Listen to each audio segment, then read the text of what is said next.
Bab 946, Kompensasi. Genta tiba-tiba menyadari bahwa dirinya terlalu bersemangat. Dia menarik napas dalam-dalam dan melihat Batu Roh. Tangannya gemetar tak terkendali. Sebuah buku rahasia tinggi asli yang diwariskan dari zaman kuno diletakkan di depannya. Dia juga tidak akan bisa memaafkan dirinya sendiri jika dihancurkan begitu saja.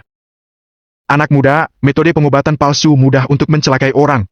Berikan padaku, aku akan menanganinya. Kata Genta dengan senyum yang menyenangkan. Tidak, karena itu palsu. Bagaimana aku bisa memberikannya padamu? Kalau tersebar keluar, bukankah akan menodai identitasmu? Agam tersenyum. Dia memegang Batu Roh di tangannya dan berpura-pura akan menghancurkannya. Ekspresi beberapa orang berubah menjadi menyedihkan. Mereka mengerumuni, tetapi mereka tidak berani mendekat. Jangan sampai Agam menghancurkannya. Melihat Genta dan para tetua ketakutan, Lawrence dan yang lainnya tercengang. Karena itu palsu, apa yang perlu ditakutkan? Jangan impulsif. Berikan padaku. Genta mengulum senyum dan ekspresi wajahnya bahkan agak menjilat. Tidak, aku tidak bisa membiarkanmu merusak prinsip dan reputasimu untukku. Aku akan merasa bersalah padamu. Agam menggelengkan kepalanya. Kadir menatap kosong kejadian ini dan tiba-tiba menyadari kebenarannya. Reaksi Genta dan yang lainnya hanya bisa menjelaskan satu hal, buku Agam adalah yang asli. Genta dan para tetua sangat ingin menangis. Metode kultivasi tingkat tinggi yang diwariskan dari zaman kuno tepat berada di depan mereka. Tetapi mereka masih tidak bisa mengatakan yang sebenarnya. Jika tidak, mereka akan dipermalukan dan bagaimana mereka bisa membangun prestis mereka di masa depan? Namun, jika dia tidak mengatakan, metode kultivasi tingkat tinggi asli yang diwariskan dari zaman kuno akan dibawa oleh Batu Roh. Mereka akan kehilangan kesempatan baik ini. Jangan membujukku.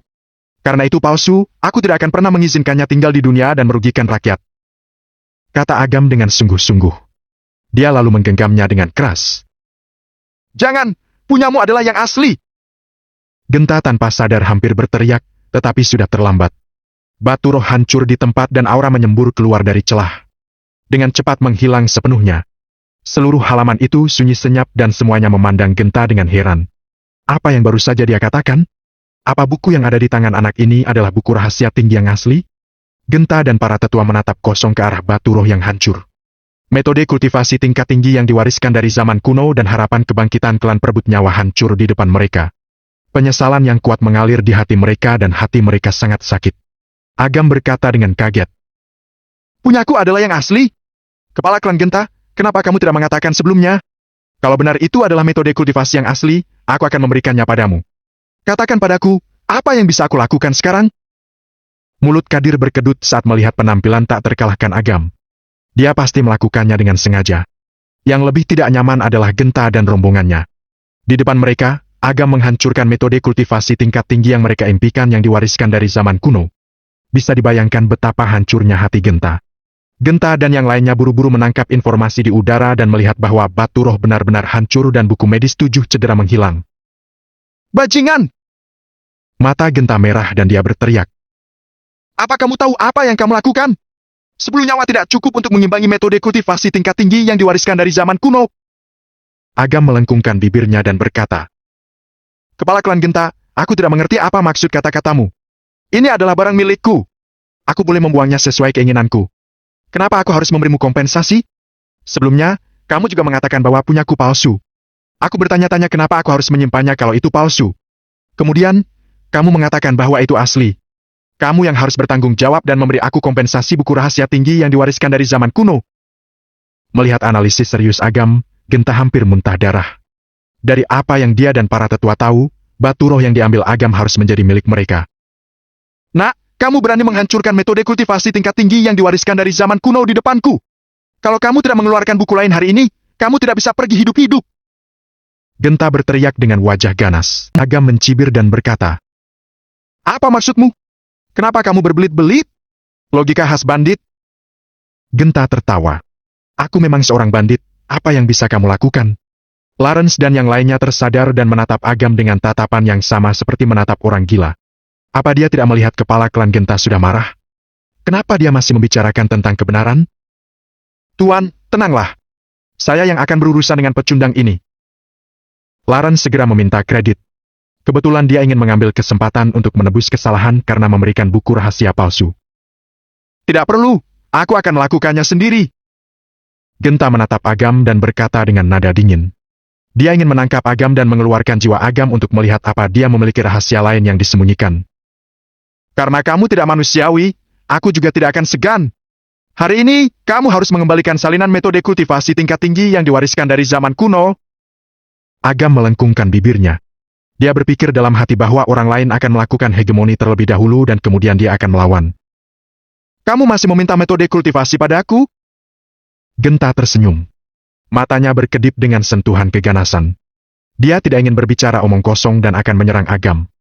Kekuatan spiritual yang baru saja dikeluarkannya runtuh dalam sekejap. Genta tertegun dan mencoba memobilisasi kekuatan spiritual lagi, tetapi dia dengan ngeri menyadari bahwa kekuatan spiritualnya hancur dengan cepat dan menghilang di bawah persepsinya. Tuan! Tetua Pesa dan yang lainnya terlihat panik. Mereka juga mengalami situasi yang sama. Kekuatan beberapa orang menghilang dengan cepat dan segera turun ke tingkat yang bahkan Lawrence dan yang lainnya bisa merasakan. Tetua Pesa dan yang lainnya mencoba menghentikan kekuatan spiritual yang menghilang. Mereka malah menemukan ada kekuatan khusus dalam tubuh mereka. Tidak peduli seberapa keras mereka mencoba dan metode apa yang mereka coba, semua sia-sia. Setelah puluhan tahun kultivasi, mereka belum pernah mengalami kejadian seperti itu, benar-benar membalikan pemikiran mereka.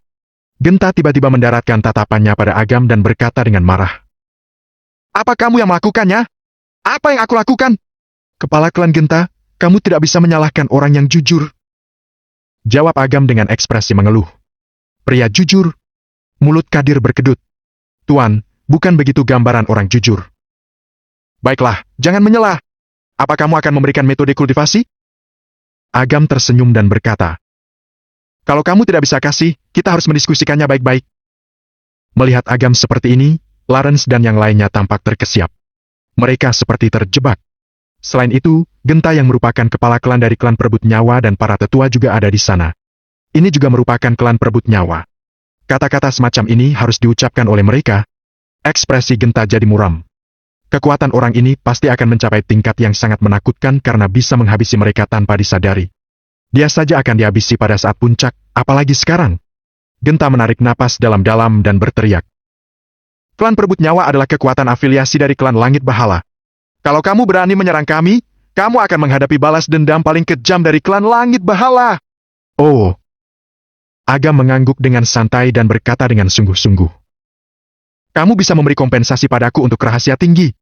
Dengar dengan jelas, keberadaan macam apa klan Langit Bahala itu?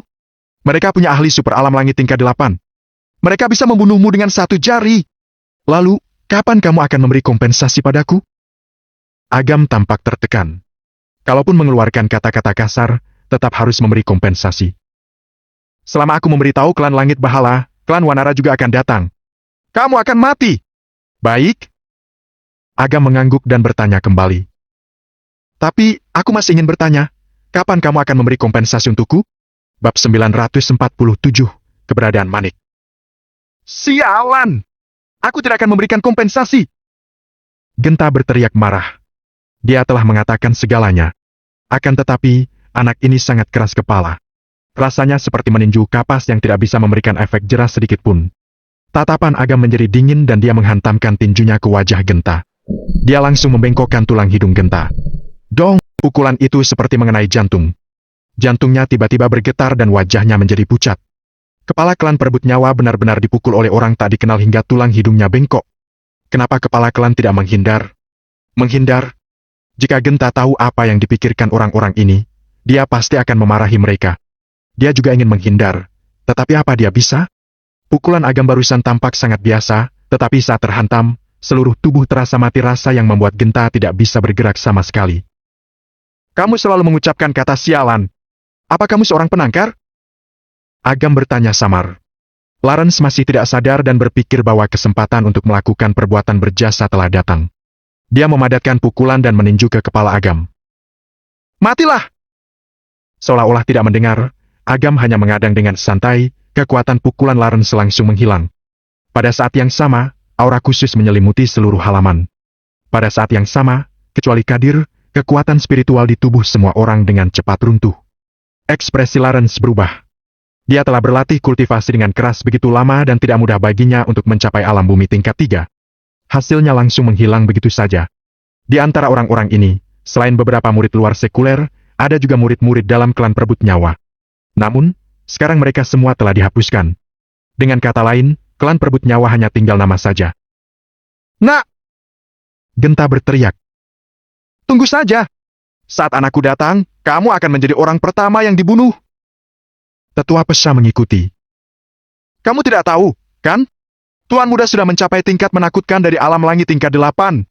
Kalau sesuatu terjadi pada kami, dia akan menjadi orang pertama yang datang dan membunuhmu. Aku lupa kalau kamu tidak mengingatkanku. Agam tersenyum dan melambaikan tangannya untuk melepaskan auranya. Aura itu menyelimuti seluruh mansion klan perebut nyawa dan benar-benar memutus kontak dengan dunia luar. Kemudian, pikiran Agam bergerak dan jiwa Fatah dilepaskan. Kali ini, Fatah sudah patuh. Dia bahkan tidak memiliki keinginan untuk melarikan diri. Dia tahu bahwa dia tidak bisa lepas dari Agam. Ini. Melihat penampilan Fatah, Genta dan yang lainnya terpaku. Mereka menangkap aura yang tidak asing darinya. Aura itu hampir sama dengan saat kekuatan Devandra meningkat pesat setelah pemulihan awal dari penyakit serius. Mungkinkah itu? Kepala klan Genta, lihat baik-baik. Ini anakmu. Agam tersenyum samar. Benar saja. Wajah Genta dan para tetua penuh dengan kengerian. Setelah kekuatan Devandra meroket, mereka mengadakan pertemuan kecil secara pribadi dan menduga bahwa mereka telah direbut. Namun, mereka tidak peduli. Terlepas dari apa mereka telah direbut atau tidak, selama kekuatan Devandra cukup kuat, akan memiliki keuntungan tak terbatas untuk klan perebut nyawa. Namun, mereka tidak pernah membayangkan bahwa jiwa yang kuat yang merebut Devandra benar-benar jatuh ke tangan pemuda ini di depan mereka. Fatah berlutut pada Agam dan berkata, Tuan! Tuan? Kekuatan besar alam langit tingkat 8 benar-benar memanggil pemuda itu dengan sebutan Tuan. Genta menatap kosong ke arah Fatah dan kemudian ke arah Agam. Tiba-tiba, dia langsung berlutut. Tetua Pesa dan yang lainnya tidak ragu-ragu untuk ikut berlutut. Melihat ini, yang lain tercengang. Genta adalah kepala klan perebut nyawa. Tetua Pesa dan yang lainnya juga termasuk ahli terkuat. Dalam pikiran orang-orang, mereka adalah sosok yang tidak bisa diremehkan. Namun, mereka benar-benar langsung berlutut. Apa asal-usul pemuda yang datang bersama Kadir itu? Mereka saling memandang dan langsung berlutut. Walaupun mereka tidak mengetahui alasannya, merupakan dosa bagi mereka jika tetap berdiri saat Genta dan para tetua telah berlutut. Lawrence berlutut dan bergetar. Walaupun dia dan Kadir adalah musuh bebuyutan, ini bukan waktunya untuk bersaing. Belum tentu dia bisa menyelamatkan nyawanya, apa harga diri masih dibutuhkan? Dahi Genta penuh keringat dingin yang mengalir ke bawah. Keringat itu membasahi matanya yang menyebabkan ledakan rasa sakit, tetapi dia tidak berani bergerak sama sekali, bahkan berkedip sekalipun. Yang bisa membunuh kekuatan besar alam langit tingkat 8 dan menundukkan jiwa pasti telah mencapai alam langit tingkat 9 atau tingkat 9 tertinggi. Jangankan dirinya, dengan tingkatan keberadaan ini, bahkan klan langit bahala tidak mampu memprovokasi. Dia kurang lebih pernah mendengar tentang hal-hal yang dialami klan harimau langit dan klan langit bahala pagi ini. Setelah serangkaian rumor, dia menyadari satu hal. Pemuda di depannya ini kemungkinan besar adalah salah satu dari dua orang muda yang telah memerintahkan tokoh inti dari klan harimau langit dan klan langit bahala. Dia tidak hanya berurusan dengan orang yang memiliki pendirian yang teguh, tetapi dewa. Gak usah berlututlah, bangunlah. Melihat situasi ini, Agam menggelengkan kepalanya tak berdaya. Dia muak dengan kejadian seperti ini. Suara Agam terdengar seperti dekret kekaisaran dari aula utama ke Genta dan yang lainnya yang membuat mereka tidak berani melawan. Mereka saling menatap dan berdiri ketakutan. Tuan, mohon maafkan tindakan arogan tadi. Genta bergetar. Dia akhirnya mengerti alasan Agam dapat dengan mudah mengeluarkan metode kultivasi tingkat tinggi yang diwariskan dari zaman kuno dan menghancurkannya begitu saja. Keberadaan dengan tingkatan seperti ini sudah melampaui kota Tridhaman dan klan langit bahala. Kemungkinan besar dia berasal dari klan tersembunyi yang mereka hormati. Agam tidak menanggapi. Memohon belas kasihan? Apa berguna? Semua yang telah dilakukan Genta dan yang lainnya akan mendapatkan pembalasan pada mereka. Sejak pertama kali mereka bertemu dengan Agam, mereka sudah dikutuk. Agam tidak ingin membuang energinya untuk masalah ini. Dia melirik Fatah dan berkata, Apa yang kamu katakan tidak ada di ruangan? Ekspresi Fatah berubah drastis dan dia berkata dengan suara gemetar. Tuan, aku tidak berbohong padamu. Aku meletakkannya di tempat itu. Saat berbicara, dia tiba-tiba teringat sesuatu. Dia menatap Genta dengan membelalak dan berteriak. Seseorang pernah masuk ke kamarku? Genta belum bisa tenang. Dia tiba-tiba mengingat bahwa alam langit tingkat 8 telah merebut putranya. Dia buru-buru menggelengkan kepalanya dan berkata, Kamu kamu mengatakan bahwa tidak ada yang diizinkan memasuki kamarmu, apalagi mendekati. Oleh karena itu, seharusnya tidak ada yang masuk ke sana. Fatah sama sekali tidak percaya. Dia melepaskan kekuatan spiritualnya dan berubah menjadi tangan hantu tak terlihat untuk meraih leher Genta. Matanya merah dan dia berteriak. Aku tanya lagi, apa ada orang yang pernah ke sana? Jika Agam tidak bisa mendapatkan manik mantra angan, Fatah yang akan menderita. Fatah tidak bisa menahan diri untuk melampiaskan amarahnya pada Genta. Saya benar-benar tidak tahu. Apa yang hilang? Saya akan mengirim seseorang untuk membantu Anda cari. Kata Genta dengan susah payah. Baiklah. Jawab Agam ringan. Fatah ketakutan hingga gemetar dan buru-buru melepaskan Genta. Kemudian, Fatah, Genta, dan tetua lainnya hanya merasakan pandangan mereka kabur seolah-olah mereka sedang duduk di bandul besar. Mereka sangat pusing dan mereka sampai di halaman yang aneh dalam beberapa saat. Ini adalah Fatah, Genta, dan yang lainnya seperti telah melihat hal yang paling menakutkan. Mereka membuka mulut lebar-lebar karena ngeri dan tidak bisa mengucapkan sepatah kata pun karena terkejut. Ini adalah halaman tempat Devendra tinggal. Halaman sebelumnya setidaknya 3 hingga 500 meter dari sini. Mudah bagi mereka untuk berlari 3 hingga 500 meter dalam beberapa detik. Namun, jika mereka membawa begitu banyak orang sekaligus, metode seperti itu sebanding dengan kemampuan ilahi yang mengejutkan. Agam tidak peduli dengan pikiran orang-orang ini. Dengan jentikan jarinya, gelombang yang tak terlihat menyebar dan menyelimuti rumah Devendra. Kemudian, semua orang merasa kejadian yang menakutkan telah muncul. Rumah seluas 120 meter persegi itu runtuh dan hancur dengan cepat dengan kecepatan mata telanjang. Rumah itu hancur menjadi tembus pandang dan benar-benar menghilang. Ia memperlihatkan ruang terbuka yang sangat besar seolah-olah bagian depannya sendiri adalah ruang terbuka. Agam mengangkat tangannya sedikit. Lantai di bawahnya naik ke udara dan memperlihatkan tanah di bawah rumah. Fatah tidak bisa tenang dan melihat dengan saksama. Benar saja, tidak ada apa-apa di bawah. Agam sedikit mengernyit. Benar saja, tidak ada di sini. Tatapannya tertuju pada Genta dan yang lainnya. Mereka tidak bisa berkata-kata karena merasa ketakutan dan ngeri. Aku ingat. Tiba-tiba, tetua Pesha berteriak dan semua tatapan tertuju padanya. Bab 948, Musuh Lama. Tuan, kemarin Delvin dan yang lainnya yang berasal dari klan Langit Bahala datang untuk mengucapkan selamat atas peringatan 50 tahun berdirinya klan Perebut Nyawa terlebih dahulu. Saat itu, kita mengobrol sambil berkeliling. Selama periode ini, Delvin pergi selama 10 menit. Setelah kembali, dia mengucapkan beberapa patah kata dan pergi. Ekspresi Genta berubah. Jelas, dia juga ingat kejadian ini. Namun, jika tetua Pesha tidak mengingatkannya, dia tidak akan menghubungkan kedua hal itu. Melihat ekspresi dingin Agam, Genta buru-buru berkata, Tuan, Delvin adalah tetua kehormatan dari klan Langit Bahala. Barang yang Anda inginkan kemungkinan besar telah diambil olehnya. Klan Langit Bahala? Klan Wanara? Mungkinkah rencana klan Malam Guntur dan klan Keraton Esterol terungkap dan klan Wanara memimpin terlebih dahulu? Tidak. Agam mengerutkan kening. Jika klan Wanara tahu tentang ini, klan Perebut Nyawa pasti sudah musnah. Mereka juga tidak akan pernah mengirim tetua kehormatan untuk mencuri barang secara diam-diam. Mungkinkah orang bernama Delvin ini memiliki identitas lain? Dicuri oleh tetua kehormatan klan Langit Bahala? Fatah tampak tertegun. Jelas, dia tidak percaya dengan cerita ini. Dia segera berkata pada Agam. Tuan, saya punya beberapa anak buah di klan Perebut Nyawa. Kekuatan mereka tidak lemah. Jelas tidak mungkin bagi seorang tetua kehormatan untuk mencuri manik mantra angan di bawah pengawasan mereka. Harap berhati-hati. Bagaimanapun, dia harus terlebih dahulu menjalankan tanggung jawab dan berkinerja baik agar dapat mengubah hukuman, bahkan mendapatkan keringanan hukuman. Agam mengabaikan kata-kata dari kedua belah pihak dan melihat ke satu tempat. Semua orang kemudian melihat ke sana. Ruang di atas tiba-tiba merobek retakan spasial dan 3 sosok dikeluarkan. Melihat pakaian dan penampilan dari 3 orang, tetua Pesha tampak tertegun. Itu adalah budak rumah mereka. Ketiganya melihat ke sekeliling dengan tatapan kosong dan tiba-tiba melihat Agam dan Fatah. Mereka gemetar ketakutan. Sebelumnya, saat Agam menyerang, mereka melihat sesuatu yang aneh. Setelah menyaksikan Agam melumpuhkan Genta dan lainnya dengan mudah, mereka menyadari teror Agam.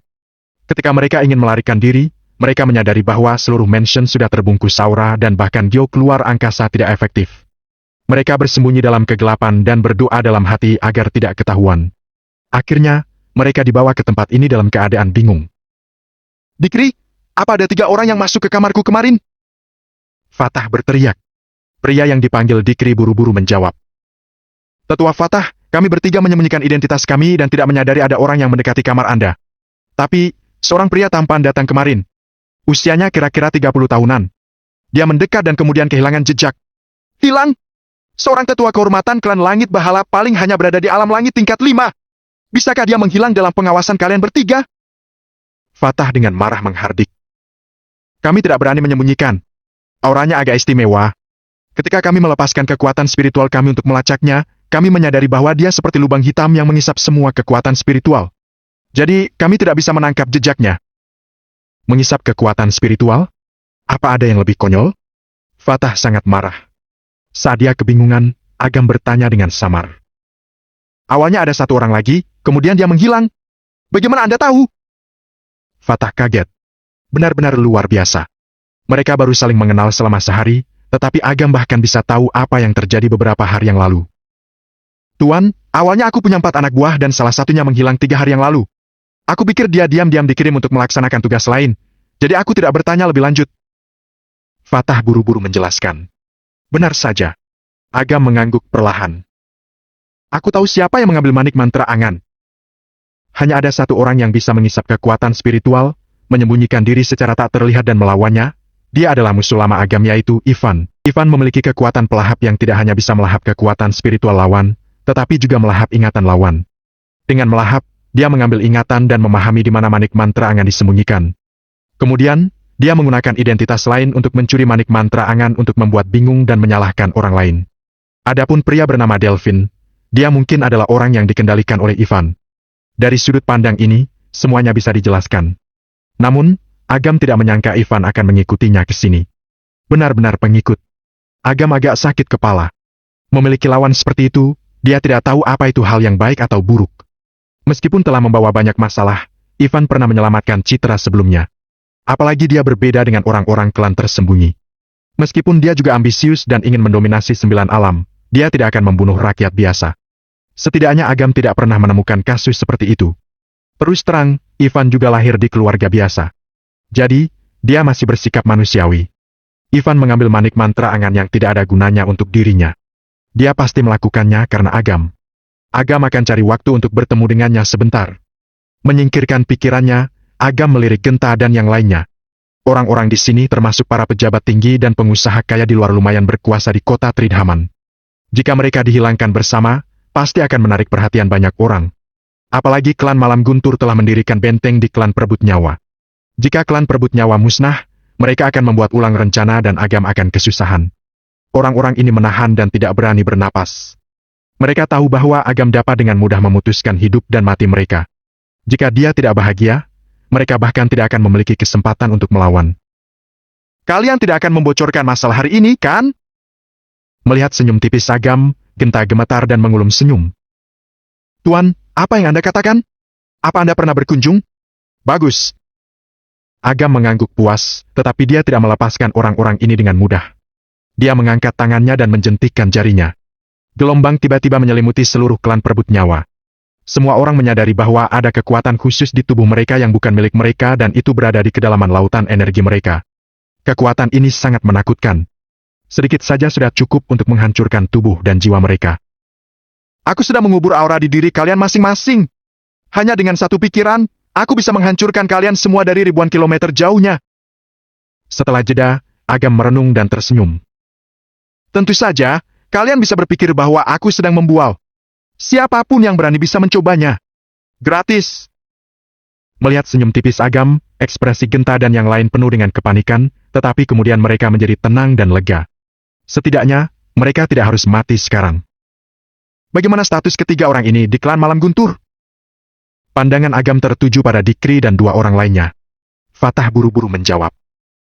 Menjawab Tuan, mereka adalah tetua di Departemen Eksternal klan Malam Guntur. Baiklah kalau begitu. Bayangan penguasa neraka muncul di mata Agam. Lapisan cahaya hitam tiba-tiba muncul di tubuh Dikri dan 2 orang lainnya. Wajah mereka penuh kengerian, tetapi bahkan sebelum mereka bisa berteriak, tubuh mereka sudah hancur.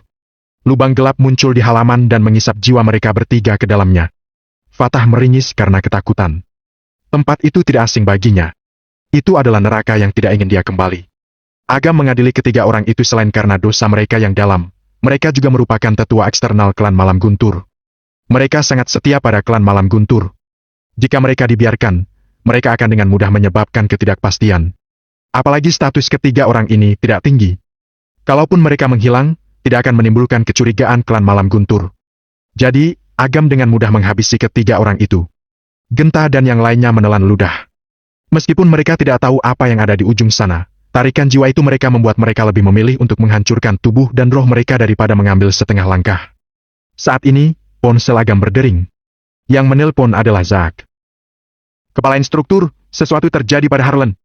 Dia bertengkar dengan seseorang. Situasinya agak gawat sekarang. Zack berkata dengan suara yang dalam. Lawannya berasal dari klan Harimau Langit dan Fikri juga ada di sana. Fikri?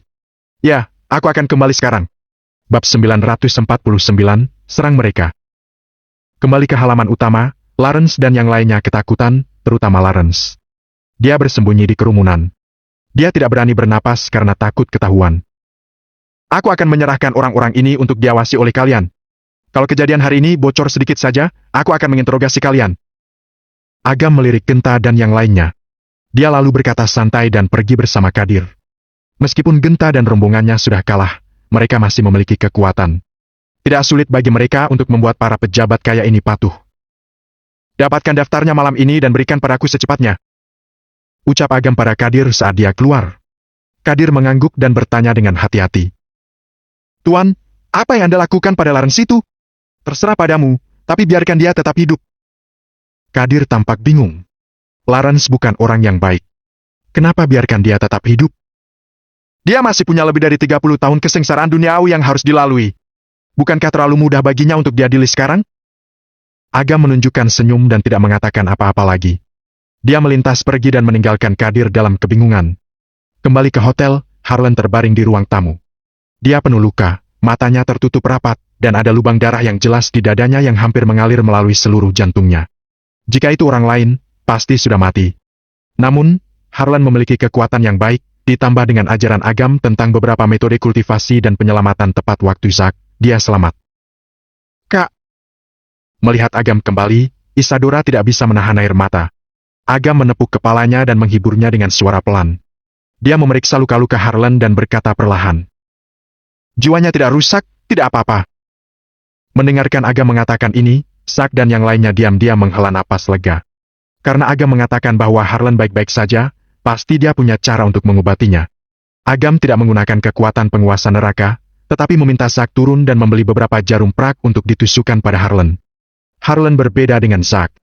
Zack adalah orang yang benar-benar baik. Dia adalah seorang pria baja yang telah menyelamatkan ratusan orang dan memiliki jasa besar. Namun, Harlan berbeda. Entah bagaimana dia sekarang, dia dulunya adalah kepala klan Harimau Langit dan tidak dianggap orang baik. Jika dia menggunakan kekuatan penguasa neraka untuk menilai, kalaupun bisa menyembuhkannya secara paksa, tubuh Agam akan melahirkan kekuatan dosa yang akan memengaruhi kekuatannya saat ini. Ketika jarum perak terakhir ditusukkan, tepi luka di dada Harlan menggeliat dan tumbuh butiran kecil yang terhubung secara seri. Luka itu sembuh dengan cepat dengan kecepatan mata telanjang. Selama itu bukan kerusakan jiwa, cedera fisik belaka dapat disembuhkan hanya dengan metode pengobatan tingkat istimewa. Ini sangat mudah bagi Agam. Kepala instruktur, kapan dia akan sembuh? Tanya Zack. Besok adalah hari penilaian dan Harlan sangat peduli akan hal itu. Jika dia tidak hadir besok, kalaupun dia selamat, dia akan menyesal selama sisa hidupnya. Membutuhkan waktu yang cukup lama, hampir setengah jam. Agam memikirkannya dan menjawab. Sudut mulut Zack berkedut. Reno serta Gardi tidak bisa berkata-kata. Apa setengah jam termasuk lama untuk luka seperti ini? Satu putaran permainan saja belum siap. Ceritakan padaku apa yang terjadi. Agam duduk di sofa dan bertanya sambil menyelangkan jari. Sangat mudah untuk memahami bahwa Harlan memiliki konflik dengan orang-orang klan Harimau Langit, tetapi bagaimana mungkin Fikri ada di sana? Kak, aku yang salah.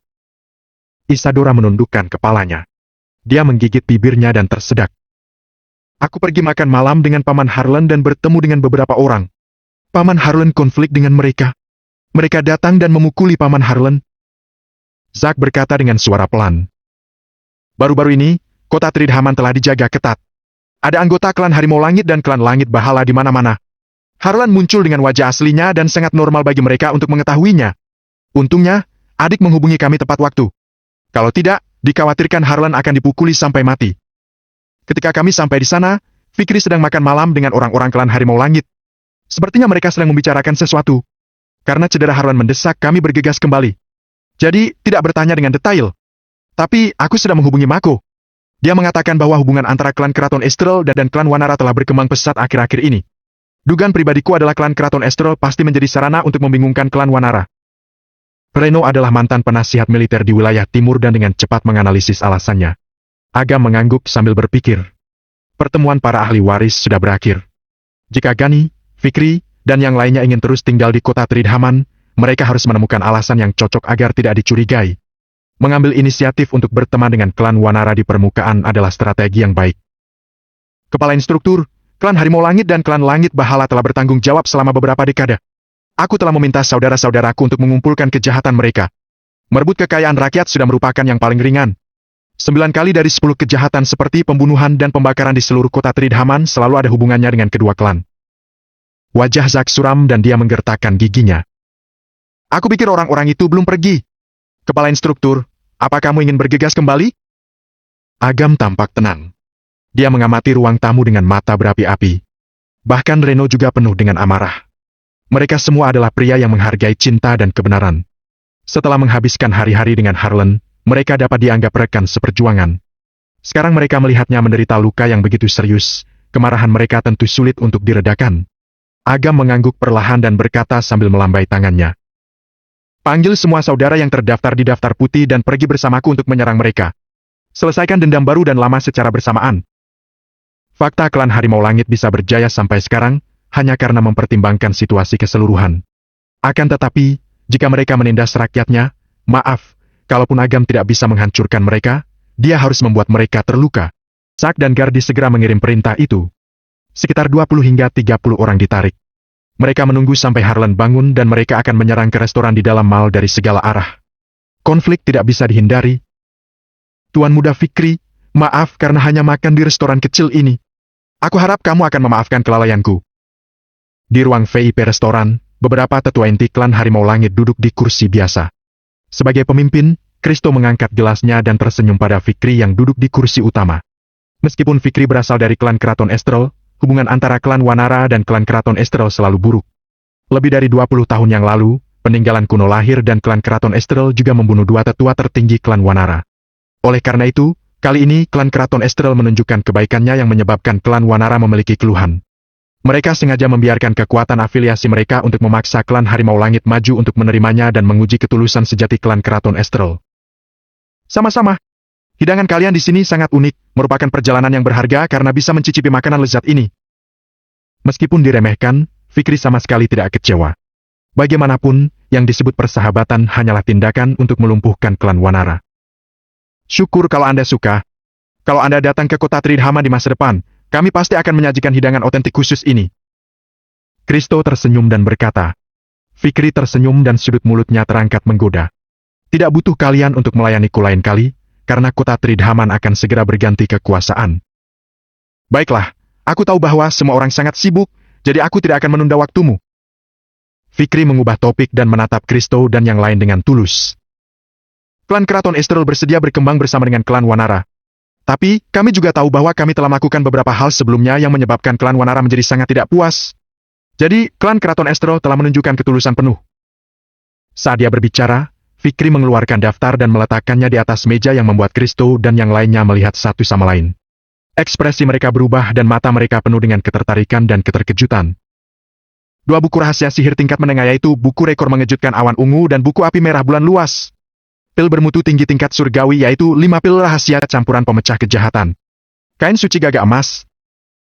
Setiap item dalam daftar bisa disebut harta tak tertanding yang membuat Kristo dan yang lainnya menatap lurus. Ini hanya pemikiran awal. Di masa depan, klan Keraton Estrel akan mengadopsi lebih banyak metode kerjasama dan berusaha untuk bersatu dengan klan Wanara. Fikri melihat ketertarikan di wajah orang-orang ini. Dia sengaja berhenti dan berkata dengan penuh arti. Sangat penting. Aku akan menjelaskannya secara rinci saat bertemu dengan tetua tertinggi klan Wanara atau Tuan Hamdani. Bab 950, Cari Harga Diri. Mereka kembali tersadar. Kristo juga tahu bahwa dirinya tidak cukup memenuhi syarat untuk mengetahui secara spesifik metode dan proyek kerja sama antara 2 keluarga tersembunyi yaitu klan Wanara dan klan Keraton Estrel. Sekali lagi, Dia tidak bisa menahan diri untuk tidak melihat daftar di atas meja dan hatinya bergetar. Dia tidak bisa tidak bertanya. Tuan Muda Fikri, harta karun ini, apa benar-benar akan diberikan pada klan Wanara? Kenapa? Kamu meragukan kredibilitas klan Keraton Esterol? Ekspresi Fikri berubah dan dia berkata dengan nada dingin. Bukan aku yang membuat daftar ini, tapi Tuan Muda klan Keraton Esterol di masa depan, Tuan Gani yang secara pribadi menulisnya. Kalian boleh membawa daftar ini kembali dan membiarkan tokoh-tokoh inti dari klan Wanara melihat apa ini adalah tulisan tangan Tuan Gani. Konten dalam daftar memang ditulis oleh Gani, tetapi apa akan diberikan atau tidak, itu adalah masalah lain. Meskipun mengingkari janji akan mengurangi kredibilitas klan Keraton Esterol, ketika klan Wanara dihancurkan dan hutan buah jiwa bayi klan Wanara diperoleh, klan Keraton Esterol tidak akan peduli suara-suara menjelekan itu. Beberapa tetua gemetar ketakutan. Kristo buru-buru tersenyum dan berkata, Tuan Muda Fikri, apa yang Anda katakan? Anda sudah menunjukkan ketulusan dengan datang secara pribadi. Jangan khawatir, saya pasti akan menyerahkan daftar itu ke klan Wanara. Di sini, saya berharap kedua keluarga harmoni dan bahagia selamanya. Para tetua lainnya juga buru-buru mengikuti. Mereka hanya utusan. Jika mereka tidak buru-buru untuk menyatakan posisi mereka dan menyebabkan kesalahpahaman di antara dua klan besar, tidak akan cukup untuk menebus kesalahan dengan membuang kuburan leluhur mereka. Tiba-tiba, seorang pemuda berlari masuk dari luar dengan panik. Raut wajah Kristo gelap dan dia dengan marah menghardik. Aku menyuruhmu untuk menjaga di depan pintu. Siapa yang mengizinkanmu masuk? Tidakkah kamu lihat bahwa kami sedang membicarakan sesuatu? Keluar! Pemuda itu adalah cucu Kristo. Kristo sengaja membawanya agar terlihat tidak asing di depan Fikri. Mungkin dia akan dikaruniai kecemerlangan klan Keraton Esterol di masa depan. Saat masalah sampai di puncak, cucunya malah menerobos masuk dan mengganggu pertemuan. Kristo tentu saja sangat kesal. Kakek, gawat!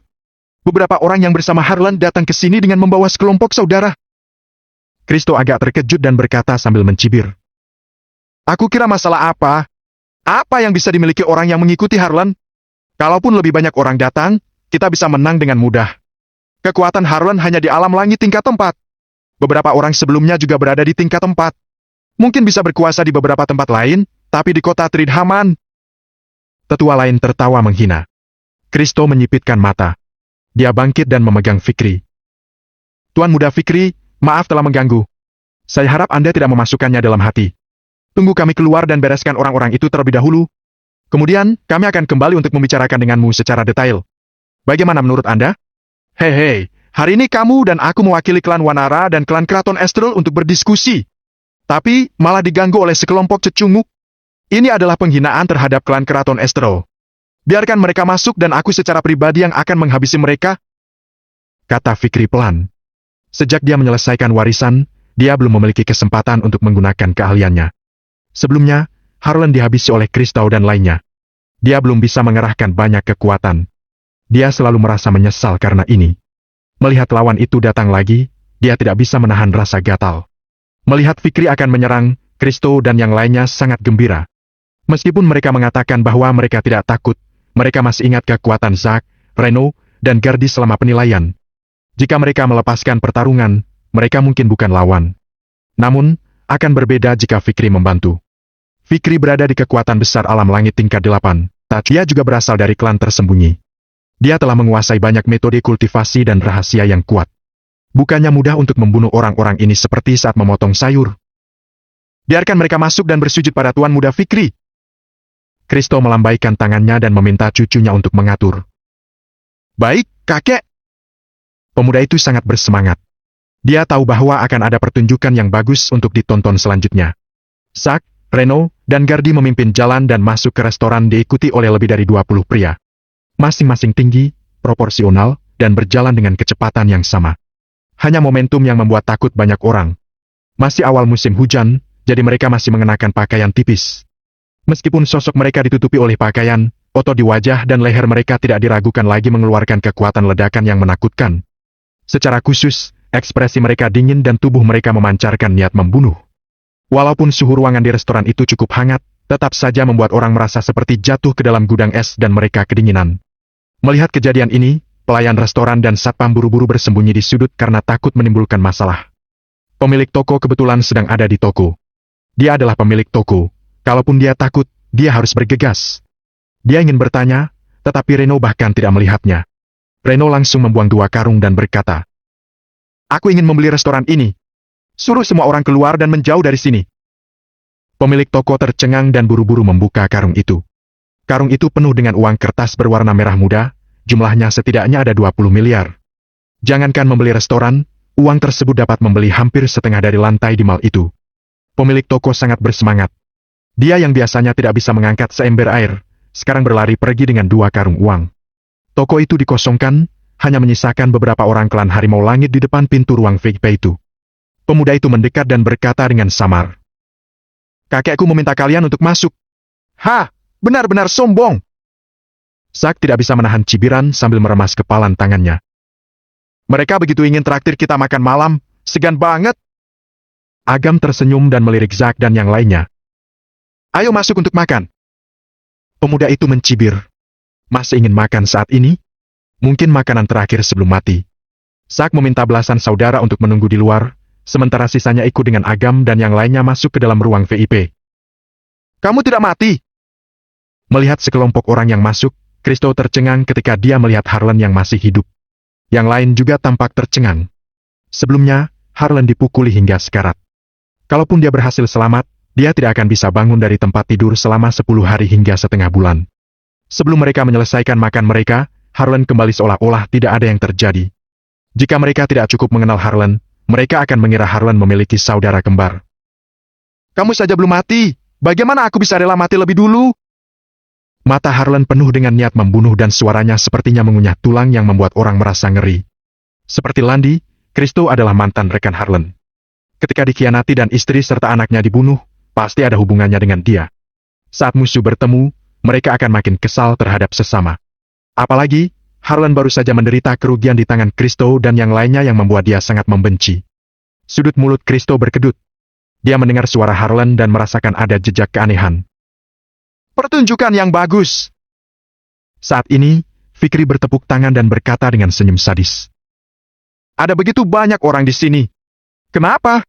Apa kamu ingin mendapatkan kembali harga dirimu? Zack menjawab dengan nada dingin. Harlan adalah saudara kami.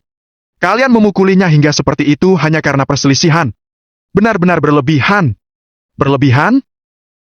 Kristo mencibir dan berkata, ini kota Tridhaman. Berani membicarakan ini dengan kami?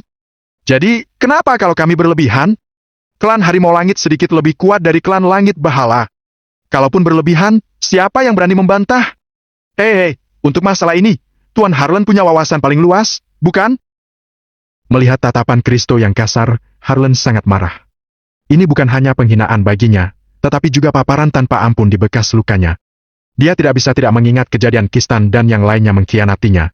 Dia mengepalkan tinjunya dan kukunya tenggelam ke dalam dagingnya. Dia menatap Kristo dan berkata, aku tidak sabar mau membunuhmu, dasar pengkhianat. Coba saja. Kristo sangat percaya diri. Dengan bantuan Fikri, mereka tidak mungkin kalah. Begitu Zack mengangkat tangannya, tubuh saudara-saudara itu mengeluarkan energi spiritual yang kaya yang langsung memenuhi seluruh ruang VIP. Buk! Kaca, meja, dan kursi meledak di bawah tekanan besar bersama. Seluruh ruang VIP bergetar hebat. Betapa membosankan bertarung dan membunuh. Fikri dengan santai berkata. Dia menyapu pandangannya ke Harlan dan Kristo. Dia berkata sambil mencibir.